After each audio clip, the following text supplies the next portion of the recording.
Salut à tous, c'est encore moi, Patrick Duval. Je vous rappelle que sur ma chaîne, je parle de tout ce qu'on peut faire soi-même. Abonnez-vous si vous aimez bricoler, il y aura plein de choses intéressantes. Et maintenant, passons directement au sujet de cette vidéo. Pour percer des planches ou fabriquer des pièces pour le modélisme, il est pratique d'utiliser une perceuse miniature. Elle est légère, silencieuse et peu encombrante. Parfois, même la plus petite perceuse en vente est trop grande pour les travaux fins. Si vous n'avez pas trouvé d'outil suffisamment compact, vous pouvez l'assembler vous-même. Micromoteur à courant continu 3-6V, http://ali.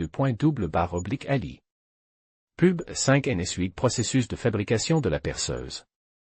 Pour fabriquer le corps de la perceuse, vous devez couper et marquer la partie centrale de 2 seringues à partir de l'échelle de volume. Des trous sont pratiques au centre des ébauches, dans l'une pour les fils, dans l'autre pour le bouton. Ensuite, 2 ébauches de bouchons sont préparées à partir d'une feuille de plastique. Dans l'une des fiches est découpée la prise pour le chargeur et la LED. La prise convient parfaitement et provient d'un vieux téléphone à touche, Nokia. Une branche de la LED est soudée au moins du connecteur, contact latéral. Le fil de connexion à la batterie y est soude. La deuxième branche est soudée au code positif du connecteur via une résistance de 1K. Une diode de redressement est ensuite soudée au même contact, et le second fil de connexion à la pile est soudé à ce contact. Ensuite, un micromoteur est placé dans un tube d'une seringue et un bouchon avec de l'équipement électronique est collé. La deuxième partie du bouchon est collée devant. Il faut y faire un trou pour l'arbre du moteur. Les fils du moteur et du connecteur sortent par le code du tube. Les bouchons collent son coupe. Un deuxième tube est collé à la partie assemblée du boîtier, qui servira de poignée à la perceuse. Les fils y sont introduits. Il a été nécessaire d'y faire un trou et d'y coller le bouton d'alimentation. Il doit fermer le fil plus qui va au moteur.